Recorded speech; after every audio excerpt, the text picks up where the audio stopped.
요나서 2장 1절로 10절까지 한 절씩 교독하겠습니다. 요나가 물고기 뱃속에서 그의 하나님 여호와께 기도하여 이르되 내가 받는 고난으로 말미암아 여호와께 불러 아뢰었더니 주께서 내게 대답하셨고 내가 스올의 뱃속에서 부르짖었더니 주께서 내 음성을 들으셨나이다. 주께서 나를 깊음 속 바다 가운데 던지셨으므로 큰 물이 나를 둘렀고 주의 파도와 큰 물결이 다 내 위에 넘쳤나이다. 내가 말하기를 내가 주의 목전에서 쫓겨났을지라도 다시 주의 성전을 바라보겠다 하였나이다. 물이 나를 영혼까지 둘러싸우며 기품이 나를 에워싸고 바다 풀이 내 머리를 감쌌나이다. 내가 산의 뿌리까지 내려가 싸우며 땅이 그 빗장으로 나를 오래도록 막아싸우니 나의 하나님 여호와여 주께서 내 생명을 구덩이에서 건지셨나이다. 내 영혼이 내 속에서 피곤할 때에 내가 여호와를 생각하였더니 내 기도가 주께 이르러 싸우며 주의 성전에 미쳤나이다. 거짓되고 헛된 것을 숭상하는 모든 자는 자기에게 베푸신 은혜를 버렸사오나 나는 감사하는 목소리로 주께 제사를 드리며 나의 서원을 주께 갚겠나이다. 구원은 여호와께 속하였나이다 하니라. 여호와께서 그 물고기에게 말씀하심에 요나를 육지에 토하니라. 아멘. 오늘 말씀의 제목은 요나의 기도, 요나의 기도라는 제목으로 하나님의 말씀을 증거하도록 하겠습니다. 여러분 잘 최근에 많이 들어본 말씀일 거라 생각하는데 중꺽마라는 그런 얘기 들어보셨죠? 중요한 것은 꺾이지 않는 마음이다 라는 그런 줄임말이잖아요. 중꺽마. 워낙 환란이 많고 절망이 깊은 그러한 시대를 살아가는 사람들이 많다 보니까 만들어낸 그런 신조지 않나 생각됩니다. 그런데 그 중꺽마보다도 좀 더 나아가서 또 다른 용어가 만들어졌는데 중꺽금화라는 그러한 용어가 나타났대요. 중꺽금화. 그건 뭐냐면 중요한 것은 꺾여도 그냥 하는 마음이다. 그러니까 사람인지라 투지를 불태워도 마음이 꺾이는 경우가 상당히 많다라는 것이에요. 꺾이지 않으려고 애를 쓰지만 꺾이는 것이 인지상정이기 때문에 꺾였다고 해서 그냥 무너질 것이 아니라 꺾여도 그냥 가는 마음이 필요하다. 꺾여도 기도하는 마음이 필요하다라는 것이 신자들에겐 더더욱이 그러하죠. 오늘 요나가 바로 그러한 인물이다 이렇게 말할 수 있습니다. 요나는 하나님의 명령을 따라 니느웨로 갔어야 되는데 니느웨로 가지 않고 다시스라고 하는 잘못된 방향을 선택해서 나아갑니다. 그 잘못된 선택은 하나님과의 거리감이 점점점 좁혀지는 것이 아니라 점점 멀어지게 함으로 말미암아 하나님의 뜻을 거역하였고 또 하나님에게서는 멀어지는 그러한 일을 초래하고 말았습니다. 그래서 성경에 보면 1장에 보면요. 요나가 어디로 갑니까? 배에 올라타자마자 배 밑으로 가요. 5절에 보면. 근데 배 밑에 있다가 또 어디로 나갑니까? 바다 밑으로 또 빠집니다. 근데 바다 밑도 이제 모자라서 어디로 또 들어가요? 물고기 뱃속까지도 더 내려간다라는 거예요. 방향과 거리가 잘못되면 이처럼 신앙이라는 것은요, 점점점 침잠하게 되어 있습니다. 가라앉게 되어 있다라는 거예요. 그 가라앉는 그 속도라든가 그 일들이 급격하게 나타난다는 것입니다. 웨스트민스터 소요리문답 3문답에 보면요. 성경에 가르치는 내용이 무엇입니까? 이렇게 묻습니다. 근데 거기에 대한 답이 딱 두 가지인데 첫 번째는 하나님에 대한 신앙을 우리에게 가르쳐 주는 것이 성경이다라는 거예요. 하나님에 대한 신앙이 무엇이냐라고 하면요. 한마디로 말하면 복음인 것이죠. 또한 그것을 또 다른 말로 하면 믿음이다 이렇게 말할 수 있습니다. 그럼 두 번째는 뭐냐면 두 번째는 하나님께서 사람에게 요구하시는 의무를 알려준다라는 거예요. 성경이. 신앙을 알려주고 하나님이 우리에게 요구하는 의무를 알려주는 게 성경이라는 거예요. 그래서 성경을 부지런히 읽어야 한다고 말씀드리는 것이고 깊이 묵상해야 된다고 말씀드리는 것이, 왜냐하면 그 속에 다 비밀이 담겨 있기 때문입니다. 하나님이 우리에게 원하는 바가 그 속에 다 담겨져 있어요.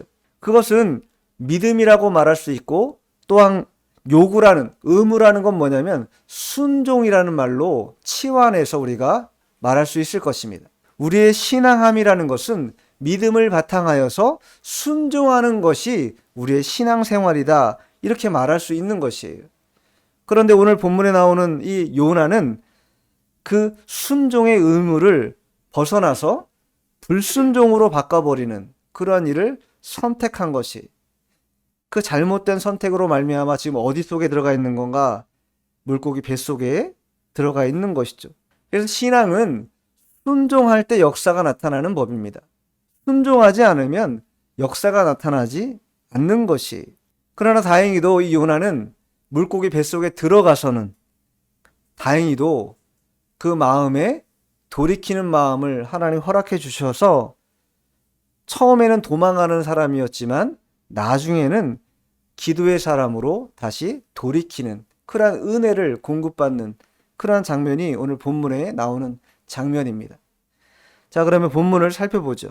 자, 1절, 2절 읽어보겠습니다. 요나가 물고기 뱃속에서 그의 하나님 여호와께 기도하여 이르되 내가 받는 고난으로 말미암아 여호와께 불러 아뢰었더니 주께서 내게 대답하셨고 내가 수올의 뱃속에서 부르짖었더니 주께서 내 음성을 들으셨나이다.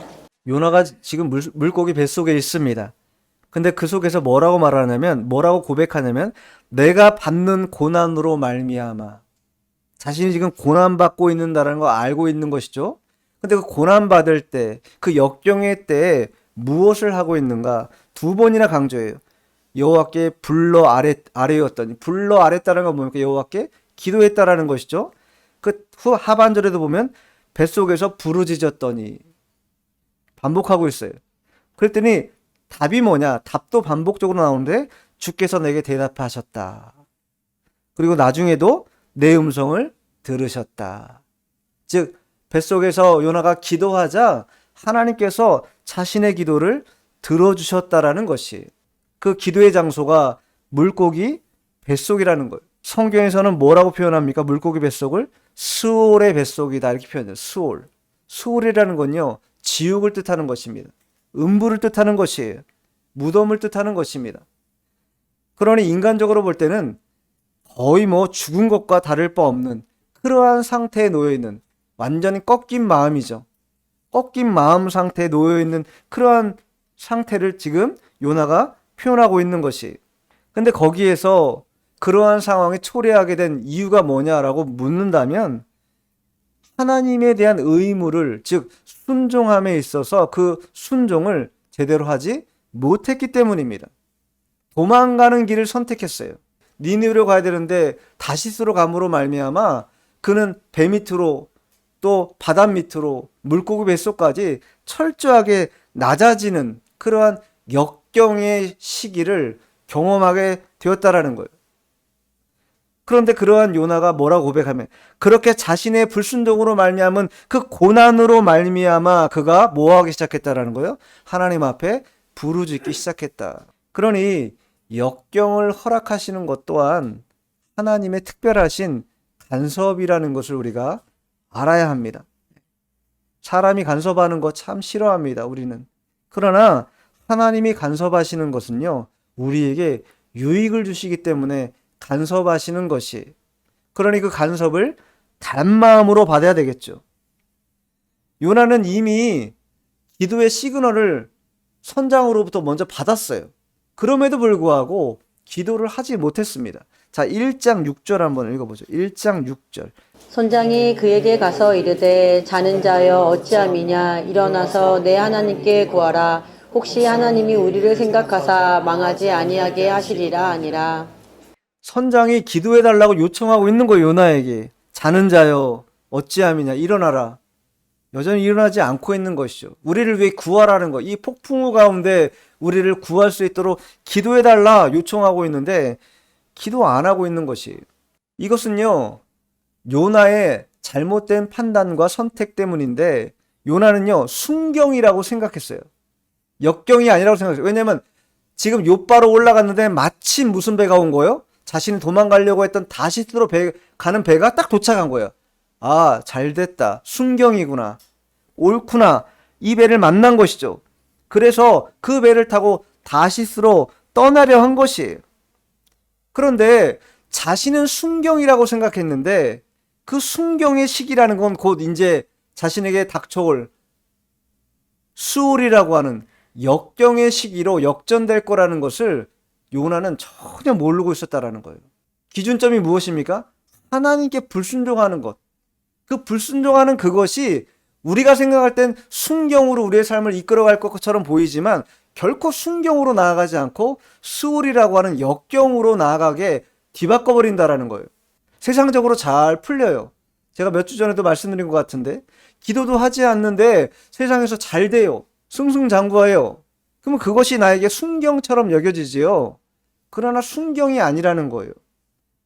곧 다가올 수울의 뱃속에 들어갈 수밖에 없는 그 역경의 시기가 나에게 가까이 왔다라고 영적으로 캐치해야 된다라는 거예요. 근데 그것을 캐치하지 못한 것이죠. 왜 그런가?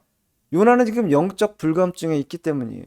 그러니 점점 밑으로만 간 것이지 올라갈 생각은 하지 못한 것입니다. 그럼 하나님께서 왜 이렇게 순경인 것처럼 생각되는 요나에게 역경의 강풍을 그에게 불어오게 하셨는가? 그래야만 뭘 깨닫습니까?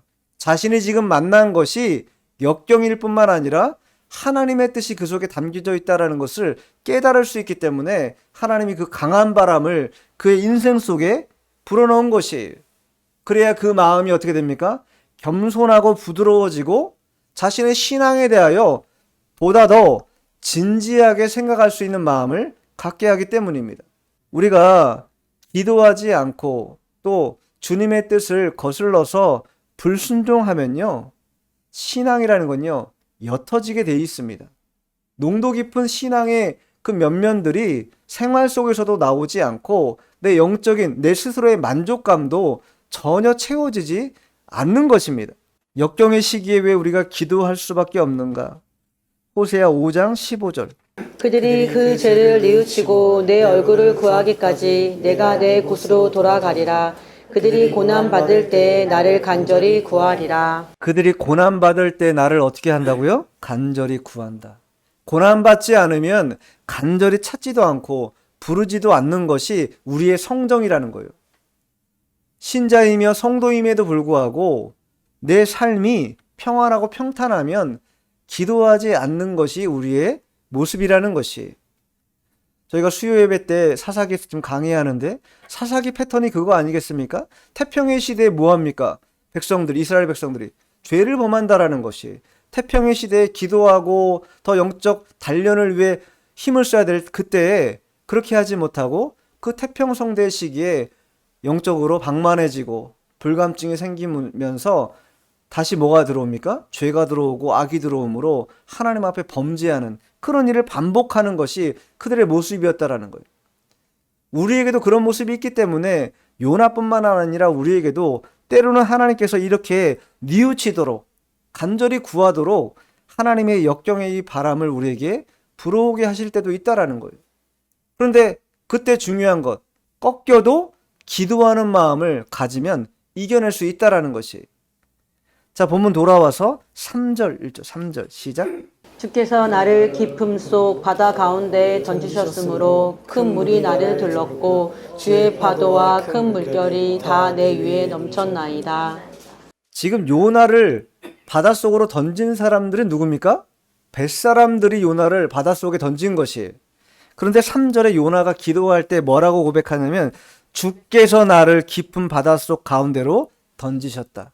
이 상황이 사람이 나를 이끌어서 바닷속으로 던졌지만 이 상황은 사람이 나를 만든 것이 아니라 하나님의 섭리 가운데 하나님의 뜻을 따라 되어진 것이라는 것을 강하게 인지하고 있다라는 거예요. 이 어려움을 만난 것은 철저하게 자신이 불순종했기 때문이라는 인식이 이미 요나에게 있었던 것이. 그러니까 모든 일이 하나님의 섭리로 되어지는 것이다라는 것을 이 요나가 기도하면서 깨닫게 된 것이.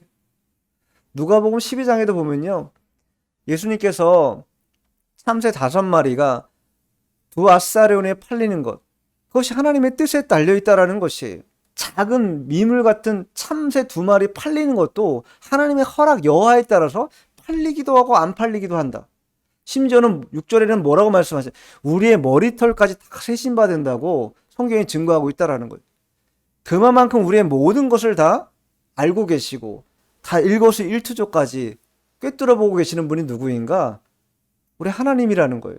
그럼 하나님께서 그렇게 꿰뚫어 보셔서 우리를 아주 고통 주고 힘들게 만들기 위해 그런 것이냐? 그런 건 아니죠.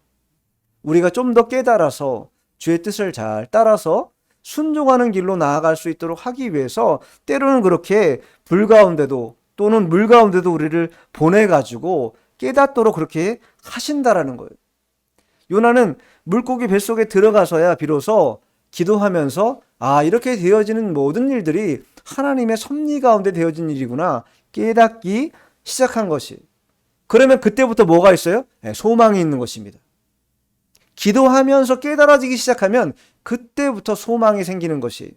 자, 4절 1절 시작. 내가 말하기를 내가 주의 목전에서 쫓겨났을지라도 다시 주의 성전을 바라보겠다 하였나이다. 소망이 바로 나타나죠. 자신이 쫓겨난 걸 알아요. 그 불순종으로 말미암아 하나님으로부터 멀어졌다는 걸 알고 있어요. 그러나 기도하면서 마음이 어떻게 바뀌었어요? 다시 한번 내가 힘을 낼 수 있다라는 것을 획득한 것이, 다시 주의 성전을 바라볼 수 있는 힘이 나에게 생겼구나 라고 말하는 것입니다.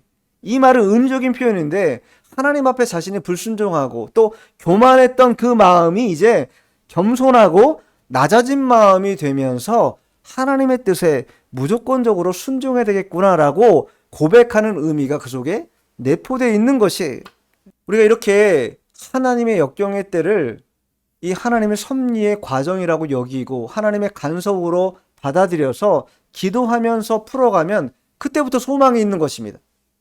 그런데 그러한 아름다운 선순환의 길을 선택하는 사람이 있는가 반면에 그렇지 못한 사람도 있습니다. 역경의 때에 아예 자포자기하면서 완전히 무너지는, 완전히 강팍한 마음을 쓰는 사람 또한 나타나기 마련이라는 것이. 요한계시록 16장 10절 11절.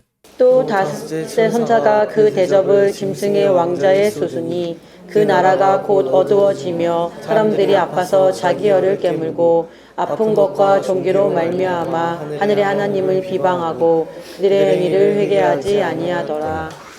얼마나 고통스럽고 얼마나 절망적이냐면 자기 혀를 깨물 정도로 아프고 종기, 염증이죠. 엄청 심해서 그 고통을 받을 때 회개하고 깨달아서 주님께 돌아와야 되는데 그렇게 하지 않고 뭐라고 하나님을 도리어 비방하고 그들의 행위를 회개하지 아니하더라.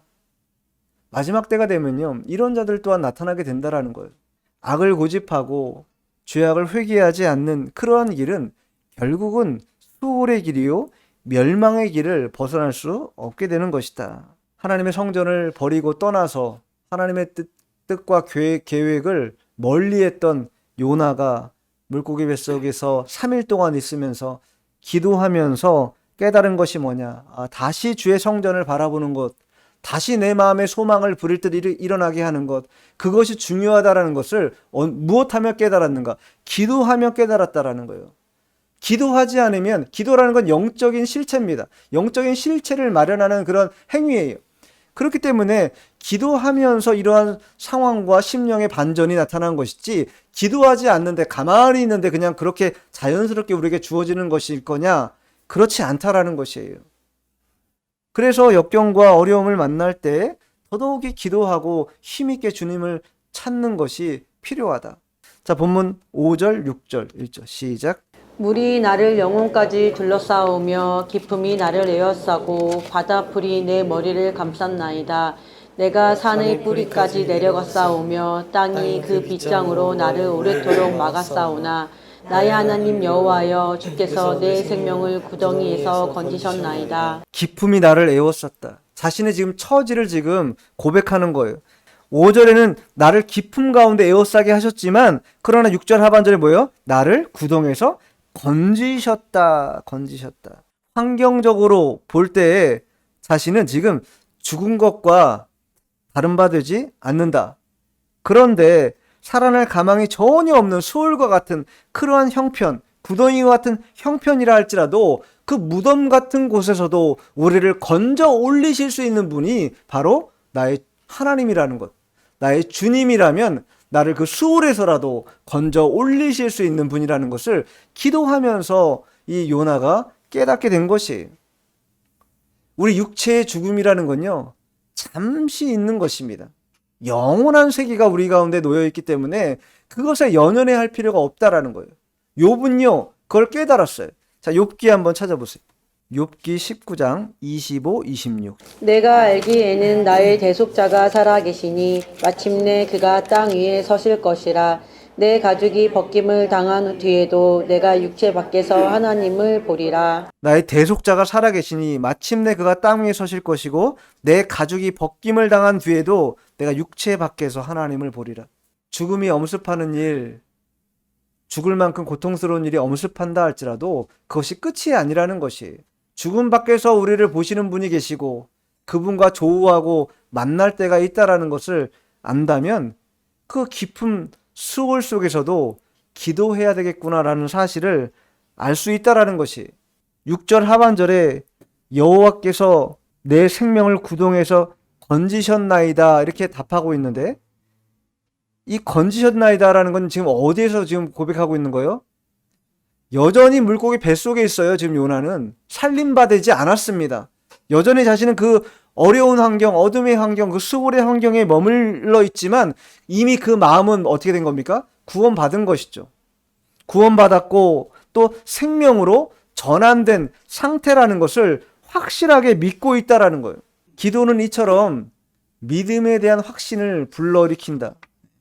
우리의 믿음을 더 확고하고 더 힘있게 불러일으키는 그런 역사를 한다라는 것이, 자, 본문 7절 1절. 내 영혼이 내 속에서 피곤할 때에 내가 여호와를 생각하였더니 내 기도가 주께 이르렀사오며 주의 성전에 미쳤나이다. 내 영혼이 내 속에서 피곤할 때, 여기 피곤하다는 건요, 영혼이나 심령이 완전 죽은 상태, 그러한 상태를 표현하고 있는 것이, 그만큼 고통스럽고 힘든 상태에 내가 여호와를 생각하였다.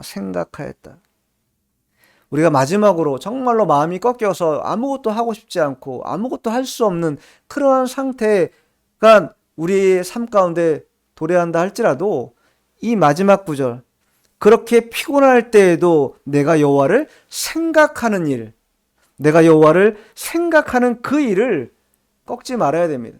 우리 힘의 근원이, 우리 능력의 근원이 바로 여호와 하나님이시기 때문에 그분을 생각하는 것, 단순히 머리로 생각하는 게 아니라 경험칙으로 내가 신앙생활하면서 경험했던 그 살아계신 하나님의 능력과 역사를 다시 한번 되뇌이면서 그러한 능력의 하나님이 나를 도와줄 수 있다고 하는 이 믿음을 가지고 주님을 바라보는 것이죠.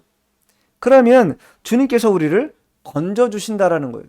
시편 기자도 비슷하게 고백하고 있는데, 자, 시편 143편 찾아보겠습니다. 4절, 5절, 2절만 읽겠습니다. 그러므로 내 신령이 속에서 상하며 내 마음이 내 속에서 참담하니이다. 내가 옛날을 기억하고 주의 모든 행하신 것을 읊조리며 주의 손이 행하신 일을 생각하고. 내 심령이 상하며 내 마음이 속에서 참담하다. 이게 바로 피곤하다는 것이죠. 영적으로 고립되어 있다는 뜻입니다.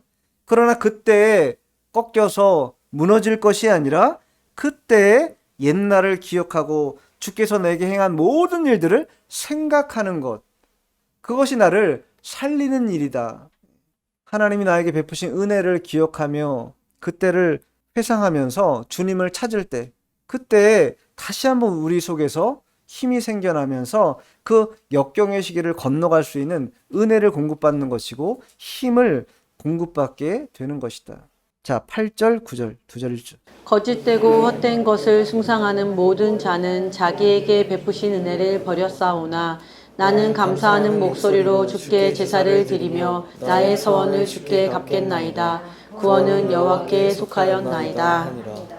거짓되고 헛된 것을 숭상하는 자, 하나님을 떠나서 세상을 즐기고 또 우상을 따라가고 자신의 부패성을 따라가는 그러한 일들은 다 하나님이 자신에게 베푸신 은혜를 버리는 일이라는 거예요, 다. 그런데 요나는 뭐라고 고백합니까? 나는 감사하는 목소리로 주께 제사를 드린다. 네. 그렇게 허망한 곳에 이제 마음을 더 쏟지 않겠다. 은혜를 모르는 자가 되지 않겠다. 은혜를 아는 자가 되겠다. 하나님의 은혜를 따라 이제껏 살아왔기 때문에 여전히 앞으로도 나는 그 은혜를 따라 살아가겠다라고 고백하는 것과 같은 것입니다. 그러면서 9절 하반절에 뭐라고 고백합니까? 구원은 여호와께 속하였나이다. 자신의 살고 죽는 것, 인간의 생사화복이라든가 민족의 흥망성쇠라든가 이런 모든 일들이 여호와의 오른손에 다 달려있다라는 것, 주님의 뜻 안에 있다라는 것, 그것을 깨닫고 그 주님이 구원해 주실 것을 지금 바라면서 기도하고 있는 것이. 그러자 어떤 역사가 나타납니까? 자, 10절 마지막 절 1절 시작. 여호와께서 그 물고기에게 말씀하심에 요나를 육지에 투하니라. 그렇게 3일 동안 하나님 앞에 수월 속에서 기도하자 그 기도를 들으신 하나님께서 물고기에게 말씀하심에 요나를 육지에 토했다. 자, 보십시오. 물고기조차도 하나님의 말씀에 뭐한 거예요? 철저히 순종한 것이죠. 그런데 요나나 인간들은 여전히 하나님의 길을 따라가려 하지 않고 불순종하고 하나님의 뜻을 거스르는 일을 정말 밥 먹듯이 한다라는 것. 오히려 피조 세계를 다 하나님께서 다스리고 번성케 하고 생육케 하도록 우리에게 권한도 주시고 힘도 주셨는데 그 힘과 권한을 가지고 잘못된 것을 자꾸 사용하는 그러한 모습이 우리 속에 있기 때문에 하나님께서 이 요나의 일들을 통하여 불순종이 아니라 순종의 길을 따라가는 것, 그 길이야말로 가장 복된 길이라는 것을 우리에게 말씀해 주고 있는 것입니다. 오늘 말씀은요, 마음이 꺾일 만한 상황이 닥친 이 요나에게 그런 환경이 존재한다라는 것. 요나에게 존재한다면요, 우리에게도 존재할까요? 존재하지 않을까요? 우리에게도 존재할 것입니다. 그때가 언제인지는 알지 못하나 그 역경의 깊은 수월과 같은 그런 어둠 속에 거한다 할지라도 그때 우리는요, 마음이 꺾이는 상황이 닥쳐도 그때에 마음이 꺾여서는 안 된다라는 것. 기도함으로 인하여서 그 마음을 붙잡고 주님의 힘을 공급받아서 일어나는 것이 필요하다라는 거예요. 왜 그러냐면 기도가 왜 중요하냐면 기도를 통해서만 방향이 잘못된 것을 깨달을 수 있어요. 그리고 되돌릴 수 있어요. 그리고 기도를 통해야만 내가 하나님으로부터 멀어졌다라는 걸 깨달을 수 있고 이제는 더 멀어져서는 안 되겠구나, 조금 더 가까이 좁혀야 되겠구나라는 것을 깨달을 수 있는 그 방도가 기도기 때문이에요.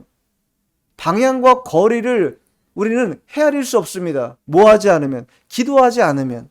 그러나 기도하면 방향과 거리가 셈이 되고 그 셈에 따라서 자연스럽게 하나님께 가까이 나올 수도 있고 하나님의 뜻을 따라 그 길을 걸어갈 수 있는 그런 선택을 우리가 할 수 있게 된다라는 것. 그 길이 바로 기도라는 것. 우리가 이 기도의 놀라운 이 역사를 우리 생활 속에서도 또 우리의 삶에서 경험하는 여러 가지 어려움들 또한 이 기도를 통하여 극복하는 우리가 되어야 되겠습니다. 기도하겠습니다.